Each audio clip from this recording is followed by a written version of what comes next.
Assalamualaikum warahmatullahi wabarakatuh. Kami dari kelompok Jagaraga akan menjelaskan dan menceritakan tentang Perang Jagaraga. Sebelumnya kami akan mengenalkan diri. Nama saya Yudhawira Satria Panjalu. Nama saya Muhammad Al-Fatih Habib. Saya Farid Hidayatullah.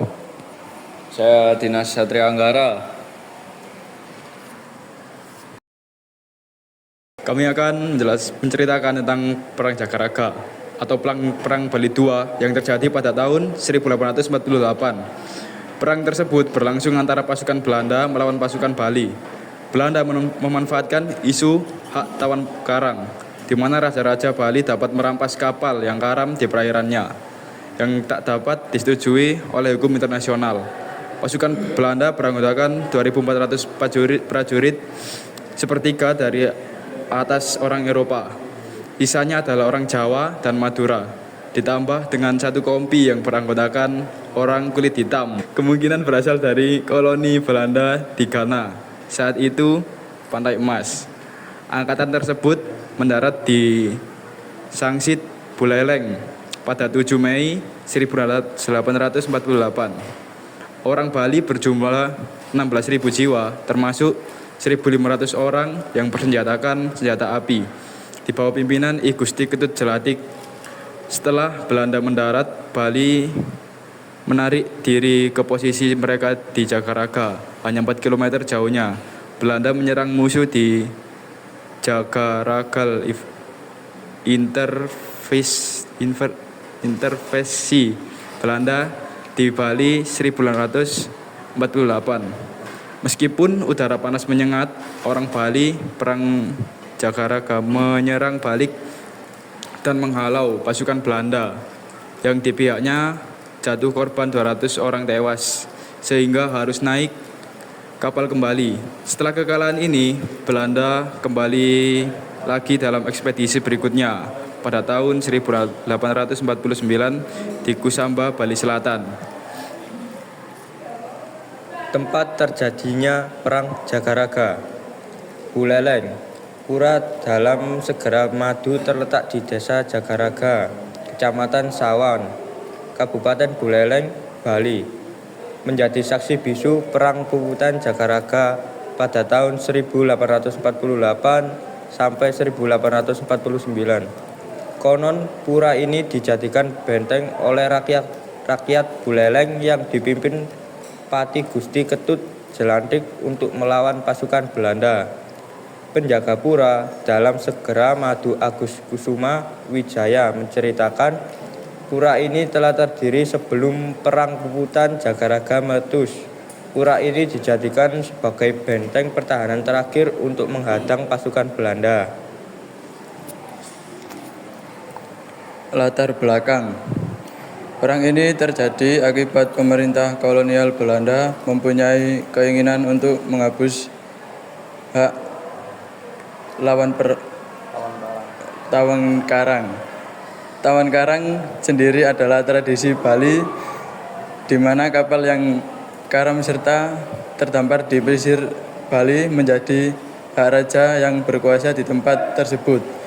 Perang Jagaraga terjadi sejak 1848 sampai 1849. Perang Jagaraga dilatar belakangi oleh tidak taatnya Raja Buleleng, yaitu Gusti Ngurah Made Karangasem serta Mahapati Gusti Ketut Jelantik dalam perjanjian damai atas kekalahan Perang Buleleng pada 1848.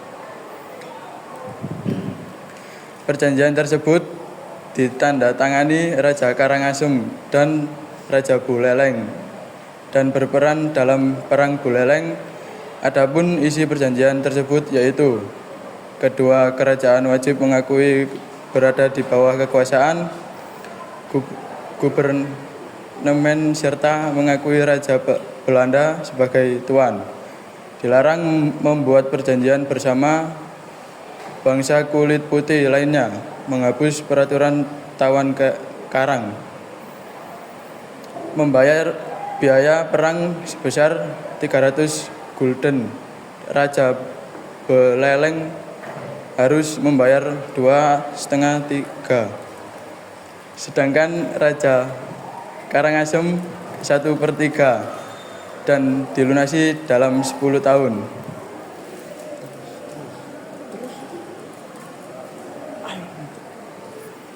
Dan cara mengatasi langkah-langkah strategi perang dalam tahun 1846 sampai 1848.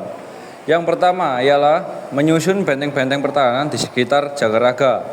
Yang kedua, melatih prajurit Buleleng dan Jagaraga dalam teknik dan taktik berperang. Dan yang ketiga, membangkitkan semangat juang masyarakat dengan memanfaatkan rumah-rumah penduduk sebagai tempat penyimpanan logistik perang. Dan yang keempat, meminta bantuan kepada raja-raja di Bali, termasuk Raja Karangasem, Klungkung, Gianyar, Mengwi, dan Jembrana. Yang kelima, menerapkan strategi perang yang bisa dikenal Supit Surang atau Makara Vyuhana yang diadaptasi dari cerita Bharatayuddha. Dan yang keenam, memanfaatkan Pura Dalem Segara Madu Jagaraga sebagai markas komando. Nilai-nilai yang dapat kita terapkan yaitu yang pertama, cinta tanah air. Perang Jagaraga terjadi karena Raja Buleleng dan Raja Karangasem saat itu menolak kesepakatan dengan Belanda yang salah satunya adalah mengakui Raja Belanda sebagai pemimpin. Yang kedua, kesatuan dan persatuan. Perang Jagaraga diikuti oleh semua masyarakat tanpa terkecuali, mulai dari anak-anak, remaja, dewasa, juga dari semua kasta, termasuk keluarga kerajaan. Yang ketiga, semangat juang. Perang Jagaraga di Bali termasuk dalam puputan dalam bahasa Bali sendiri berarti habis-habisan, yang berarti perang atau perlawanan habis-habisan hingga titik darah terakhir. Dan yang keempat, rela berkorban. Puputan bukan usaha masyarakat Bali untuk meraih sebuah kemenangan dalam perang, tetapi untuk menyambut kematian oleh musuh hingga habis tidak tersisa. Dan yang terakhir, pemimpin strategis. Pati Jelantik sebagai sosok yang memimpin perang memiliki kemampuan untuk menyusun rencana yang rapi, terlepas dari kurangnya sarana dan prasarana saat itu. Penutup. Sekian presentasi dari kelompok kami. Saya akhiri. Wassalamualaikum warahmatullahi wabarakatuh.